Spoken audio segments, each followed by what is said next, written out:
come on, Brandy.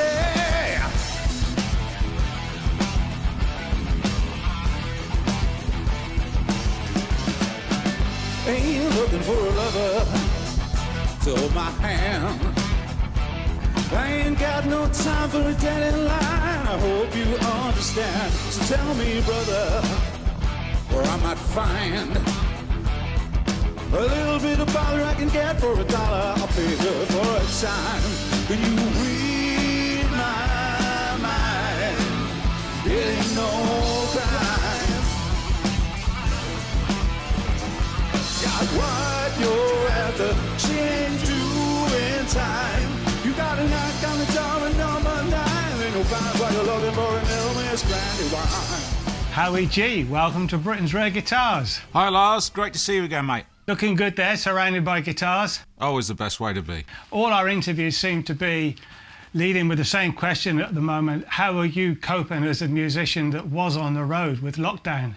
Well, there's not a lot to do really. There's been a few sort of like sessions from home that you put on Facebook and stuff. There's been some radio stuff. There's been some like online festivals where the material that you've pre-recorded gets broadcast in order as if it was like on a festival bill. But apart from that, there's not a lot going on. I've got my first gig on Sunday since lockdown, actually. Just an acoustic duo thing, outside, socially distanced. It's all we can do for the time being.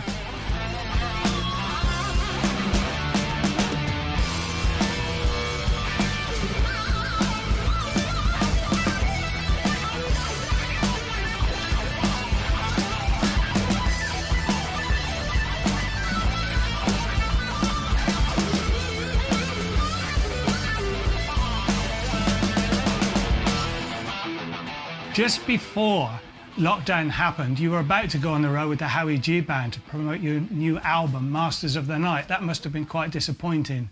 Well, yeah, we had quite a few shows booked and everything was binned. I also had a tour with Biff Byford from Saxon. I was one of his guitar players for the School of Hard Knocks tour. That was binned as well. So, yeah, it's all very disappointing, very disappointing. But hopefully, when all this kind of stuff blows over, then we can just pick up where we left off. Never lets me down, my shadow. Oh, my shadow. My shadow.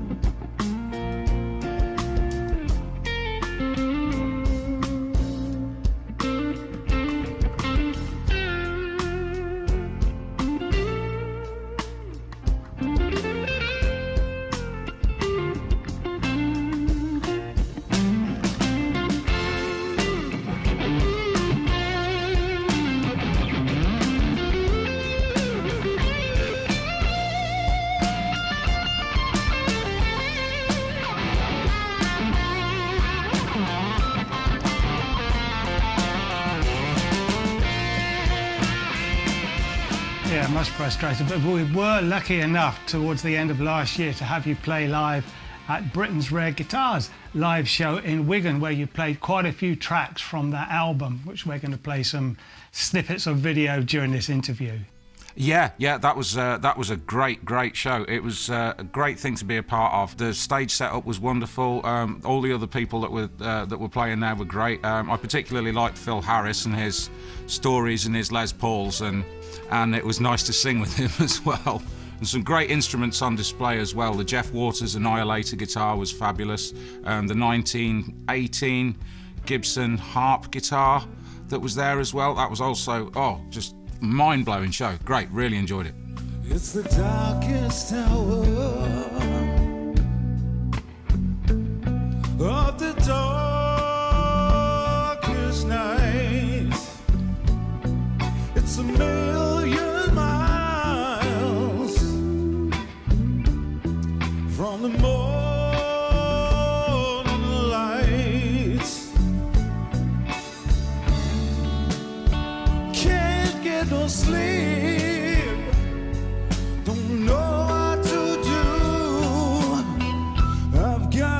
midnight blues. I first met you personally a few years ago when you were touring with the Classic Rock Show, often been described as some of the finest session players and singers from around the world, playing iconic tracks from hard rock albums. I was quite stunned how many guitars you had on stage to get the authentic sound from each song, from delicate mandolin to full-on humbucker through angry amp, without having too much on the floor, as in rows and rows of pedals. It all came from the fingers. When it first started, there were 3 guitar players. There was myself, Damien Darlington, and Bobby Harrison. Bobby had a kind of half digital, half analog rig. Damien's rig was pretty much all digital, and mine was all analog. So that gave a kind of good spread, and so everybody kind of had their own job to do. And I generally just stuck with that. And after Bobby left and Damien left, and we had a few other different guitar players come in, Edo Scordo and James Cole and Alex D, I just stuck with the analog rig. And I've always been like that. I've never put too much digital stuff in there. I mean, I've got an old Boss processor on the floor that gives me like a master volume and some reverb, some chorus, some delay and stuff when I need it, but that's pretty much it. If I want any tonal changes, I change guitars. I've got loads and loads of them, and I think that's the best way to do it. You know, a Telecaster's always going to sound like a Telecaster. A Les Paul's always going to sound like a Les Paul.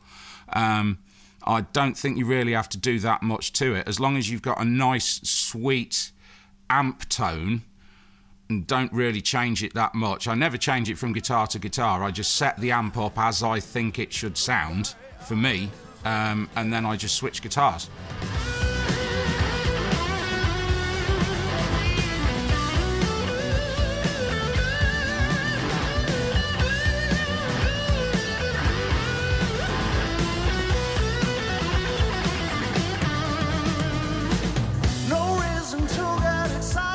We've talked for hours on the phone late at night, many times, about tone, amps, guitars, different rigs on the floor, and you do have some special ways of rigging up your pedals. I can't get around my head if you're a tone head, a tech head, neither or both. I don't know what either of those is. I don't know. Can you explain what a tone head or a tech head is? Right, a tone head. Let's get to start from a tone head. You're interested in, or fanatical about, the body woods, the fingerboard woods, the sonic characteristics of the tone wood that the pickups deliver to the amps, and then you get to the amp and you want to know about the capacitors and the rigs and things like that. Which way, or do you not care at all? I know very little about the woods that the guitars are made of, but I do know a bit about the pickups. I change the pickups on pretty much every guitar I've got. Main reason that I started changing pickups is because I've got like quite aggressive sweat, and so I kind of go through pickups and bridges and saddles and things like that. And as you can see on the Les Paul here, you know, we'll get to that in a minute. There's some serious wear going on there. That's all due to that as well. So I have to have covered up pickups. So like in the Strats, I like the lace sensors. And on the Gibsons, if I have just the pickup ribbon exposed, then the sweat will go through that. So I have to either wrap it in gaffer tape or put a cover on it or something. So I got into changing pickups that way. And when I do change pickups, I generally go for the highest output I can possibly get. Which is kind of aggressive, but that's what the volume control's for. You can always back it off, you know. With regards to tech head, I'm a bit of an electrical guy, you know, so I understand all about magnetic fields and this and that and the other, and the way that the pickups have to hit the front end of the amp just right to make it sound right. I don't understand all about it, but I know how it makes a difference. The sort of the signal path is what I'm most interested in. So I have my top row of pedals and go through the tuner first, obviously, and then the wah-wah, compressor occasionally for clean sounds, particularly for doing the clean Mark Knopfler stuff like Telegraph Road that we did with the Classic Rock Show, which was absolutely great to do. That had the Keeley compressor on all the time, almost completely clean.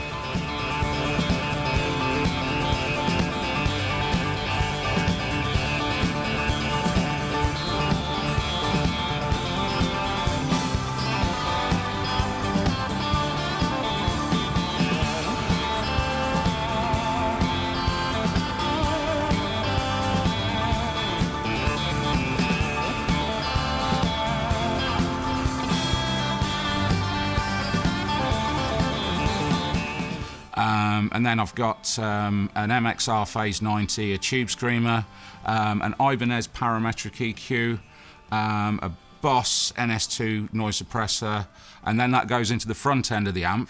And then in the effects loop, I've got the Boss GT5. I prefer the GT5 to the GT6, GT10, GT whatever it is nowadays, because it doesn't affect the natural decay of the note. Some of the later processors have got an inbuilt like noise suppressor or limiter or something in there that you can't switch off. So if you just want the note to feed back and go sort of infinitely variably to nothing, it gets to a certain point and then it just cuts it off dead. And I don't like that at all, so I stick with the old GT5, and I've got 3 of them. I've actually got a brand new one, which is new old stock from 1997, that I bought off eBay a couple of years ago that had only been used about 3 times since it was brand new. So I'm very fortunate to have that. But they're not that easy to come by anymore, so I'll make sure I've got spares. But yeah, so I don't like the decay of the note going away, so I use the old school stuff. That's my signal path. So maybe I'm more of a tech head than a tone head, but I get all the tone from the guitars themselves and from how I squeeze the strings, really, I think. You finished up with the last couple of lines there, from hand to heart to fingers, how I guessed in the beginning. Have you got the red Strat there loaded with the lace pickup? So I just want to talk about that one for a sec. Yeah, sure. It's right here, Lars's favourite guitar. Here we are. Now, I first got to know you, as I say, came to see you at the Classic Rock Show, but first found out about you when I was analysing Bob Dylan's All Along the Watchtower, the way Hendrix does it. I'm quite fascinated with that song. You can bend notes and they just do not seem to be out of tune. But with the way you work this one, there's a YouTube folks out there of this, you've got to see this.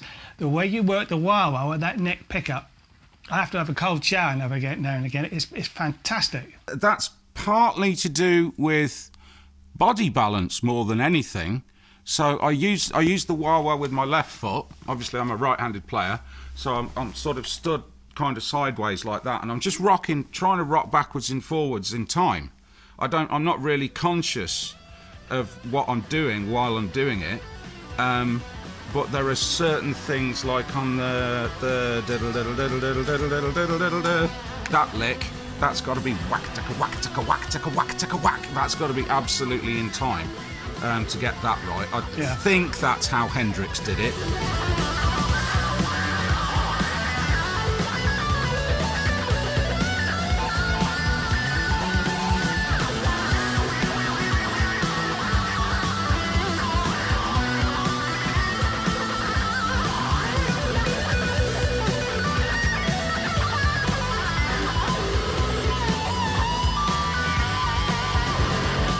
The thing is, with the Hendrix version of that song, there are so many effects in there, and obviously the 12-string slide that he uses at the start of the main solo, that's impossible to recreate on a 6-string, obviously. Also, with the Classic Rock Show, we did it in B minor, whereas the original's in C minor concert pitch, but played in C sharp minor because he tuned down a semitone. So there are certain notes that aren't available on open strings in B minor that would be available in C sharp minor. So there are certain compromises that have to be made there. But with the wah-wah thing and with the effects, I stick the Tube Screamer on. I have all stages of amp overdrive on. I occasionally kick the MXR Phase 90 in as well. The wah-wah thing is just, it's improvisational really, but I just try and keep it in time. Like I said, with the body balance, rocking backwards and forwards. And also the way I have my pedal board set up, it's at a bit of an angle like that. And the wah-wah is quite proud of all the other pedals, so I can put my full weight on it, and it's just sort of it's almost like dancing on the pedal.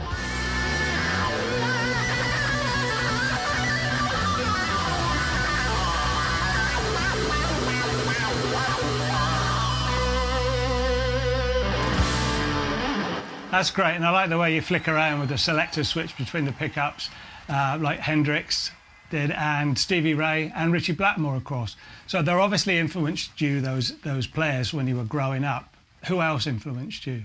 Well, you got to think, I grew up in the 90s. That was I started playing guitar at Christmas 1989. So around that time, that was when all the heavy metal guys and the guitar solos were just being removed from pop music. The only sort of real flash lead player you had at the time in singles was probably Slash. And so, like, the solo from Sweet Child of Mine was the holy grail for the players at school. You know, if you could play that, it was amazing. But also at the time, there was a lot of, like, charity concerts and, like, the Prince's Trust and Nordoff Robbins Music Therapy at Nebworth and all that sort of thing. And the two main players were Eric Clapton and Mark Knopfler that I could see at the time. They were the most visible players to me. So I got into Clapton, I got into Knopfler, and from there I got into Queen, because my best friend, a guy called Paul Carnevale, a drummer who I was at school with, who I still play with now from time to time, he was a massive Queen fan. And so that got me into watching the Freddie Mercury tribute concert.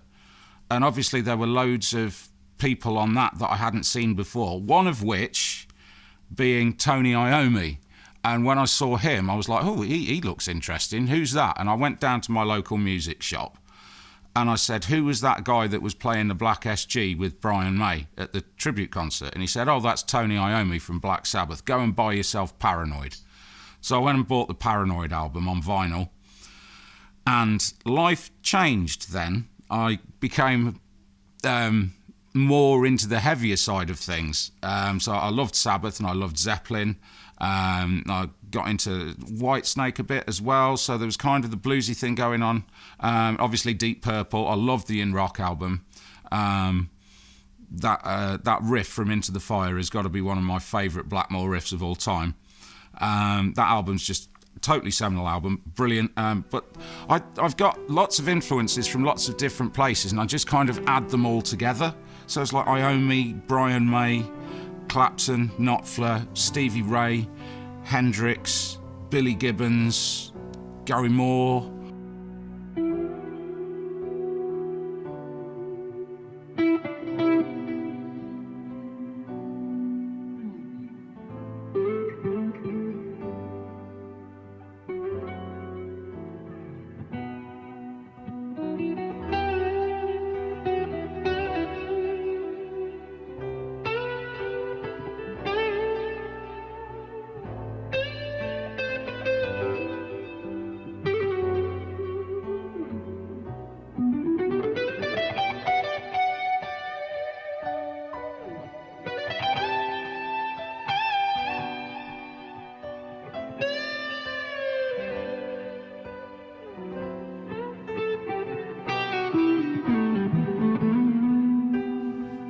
The main thing that I like about guitar players is if whether or not they can pass the traffic light test.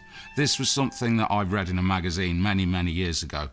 You're on holiday, you've got yourself a nice hire car, roof down, somebody pulls up next to you in another convertible and they've got a guitar player playing at the traffic lights. You've got 2 or 3 seconds to be able to identify that guitar player before you both go in your different directions. There are certain guitar players that can pass the traffic light test and certain guitar players that can't. Every single one of my influences can pass the traffic light test instantly. I forgot to mention David Gilmour as well. That's why I bought this Strat, because I was going to be working a bit with Brett Floyd. And he was on at the Nebworth concert that I mentioned in 1990, the Nordhoff Robbins Music Therapy concert. Pink Floyd headlined it, and he was playing a Strat in a not dissimilar colour to this, with the maple neck and the covered pickups. I don't know if they were lace sensors or not. You'd probably be able to tell me. But it looked very much like this. So I wanted a guitar like that because that was my first image of David Gilmour. So that's where this Strat came from. Excellent. Good answer, good answer. Just have a quick look at the gold top there. Oh, of course. Goldie. You played the red Strat a lot at the BRG live show, but you used this one throughout all the Rocky numbers. I couldn't quite see what model was. Is it naturally distressed or is it a distressed model? No. All the wear on this is me. I got this in 1996. It's a 1990 model. It's a custom shop, and it was used originally by Brooke St. James from Taiketo, who's a very good friend of mine to this day. And we became friends back then. And when I turned 18, I got some money for my 18th birthday, and I spent the majority of it on guitars. I bought this one off Brooke. This was 1,700 quid, which is a lot of money for an 18-year-old in 1996. I bought my 68 SG and my Series 1 Parker Fly and a couple of other bits. I was very fortunate to get that money when I was 18. It was like a trust fund thing. And, you know, I like I say, I spent most of it on guitars. But this one, it wasn't my main guitar to start with because I bought a lot of nice guitars all at the same time. But it didn't take long to become my main guitar because I just kept going back to it. The wear on it, all the distress, it's actually a gold bullion, not a gold top. So you can see it's gold on the back, and it used to be gold all down the neck as well, but that's all gone because of me, my sweat and overuse of things and kind of a aggressive way of handling stuff. I think it's partly the sweat and partly that I don't know my own strength, because I do break things quite easily when it comes to guitars. This is its fourth bridge. It's its fourth bridge pickup. It's had several bridge pickup volume pots because I wreck them as well. I pull Strat buttons out. I'm dreadful. I'm just, but it handles it. You know, it can really take the punishment. I mean, I don't know if you can see on the camera, but if you look at the frets, they're not just pitted, they're actually drawn across where I bend the strings, because I push the string so far into the fret when I bend the lower strings that it actually makes the metal go in a ripple like that. It really does need a refret, but I'm not keen on having it done until it's absolutely necessary, because I'm just so comfortable with the way it plays. Give it to somebody else and they can't play it in tune, but I can, because it's me that's worn the bugger out. Mr. Meander is your brother, means no harm to any other. Some people don't understand.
But that's always the way, isn't it? You know how to play your own guitar, pull it here, pull it there, so it's in tune.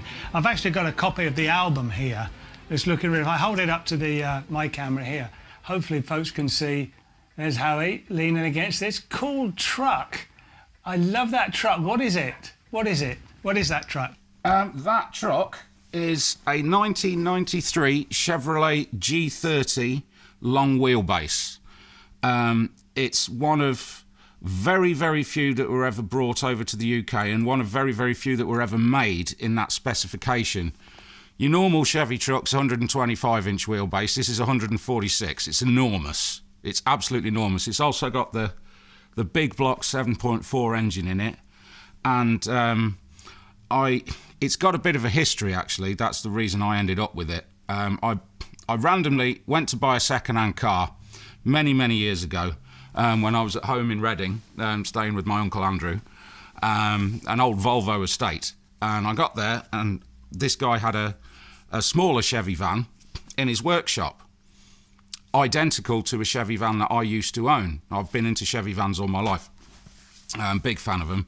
Anyway, so we got talking, and he says, why do you want this big Volvo estate then? I said, well, I'm a guitar player. I need something that's big enough for me to be able to stand 4x12s up in the back of it. He said, oh, right, I'm a guitar player as well. I said, oh, that's interesting. He said, have a look at that black Jag in the corner over there in the workshop, and see if you can figure out who that belongs to. Tell me who that belongs to. So I went and had a look, and it was a beautiful black 4.2 litre supercharged S-Type, brand new at the time. I couldn't identify who it belonged to, and he said, that belongs to Malcolm Young from AC/DC. I've been AC/DC's personal chauffeur for 33 years. And I was like, brilliant, absolutely brilliant. And he was also Deep Purple's chauffeur, good friends with the late, great John Lord.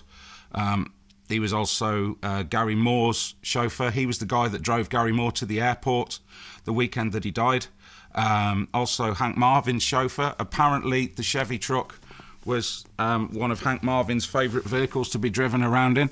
Anyway, he got a picture of this truck on the wall in the office, and I asked him about it. I said, I've never seen one like that. He said, they didn't make many of them. I had it made specifically for these people, for these contracts that I'd got. It's like a one-off build. But he'd sold it years before I met him. Anyway, it came up on eBay a couple of years ago, and I was like, that's David's old truck. That's the AC/DC wagon. That's the Deep Purple wagon. I'm having it. And so I drove 665 miles in one day, all the way up to Dundee, visited the Bon Scott Memorial at Kirriemuir as well while I was up there. So, yeah, drove all the way up to Dundee to view this truck, and I just absolutely had to have it. It's a rolling restoration. It's not in perfect nick, but it's usable, and once we get back on the road again, stick a trailer on the back of it, and it's the band van. It's being used for what it was used for in the first place and designed for in the first place, and so I think it's gone to the right home being my truck. I love it. It's brilliant. And it's fabulous to drive.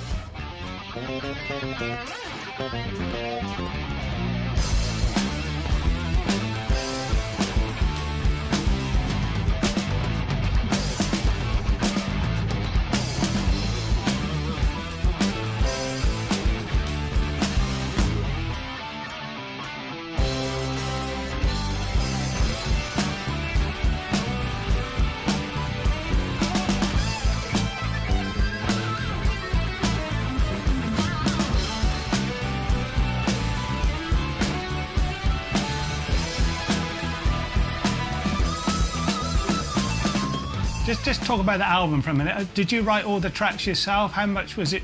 Were you involved? Was it a band thing? Did you all produce it, write it? I was the producer. I was also pretty much the sole lyric writer.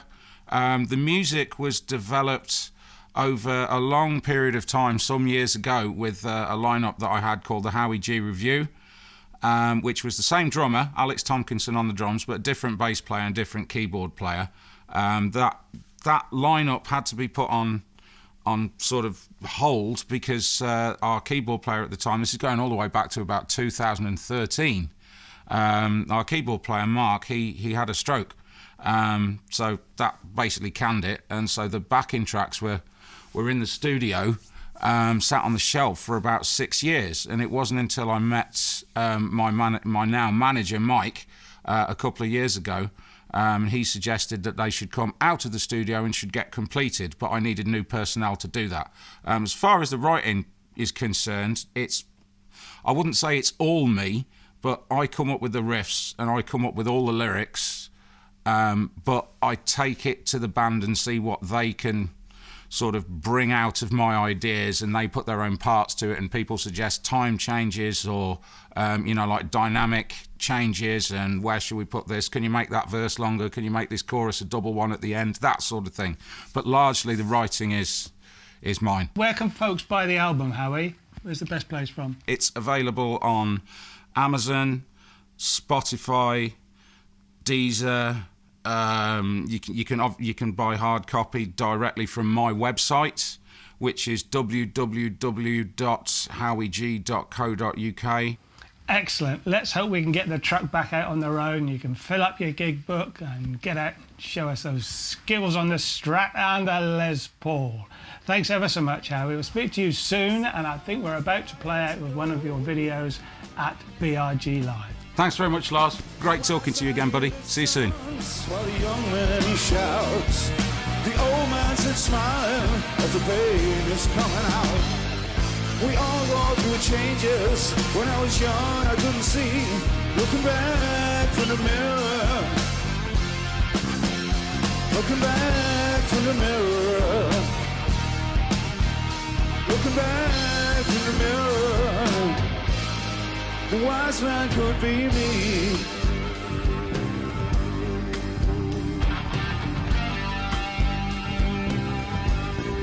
To be a wiser man.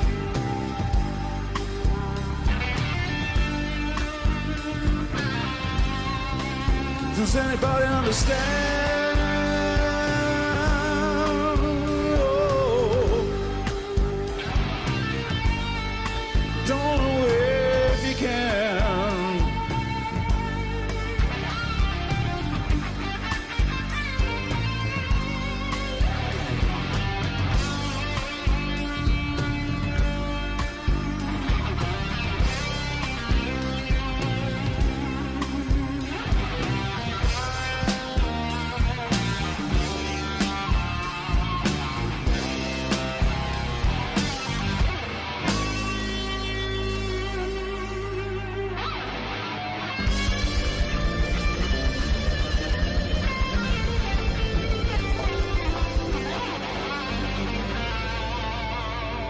Could be me.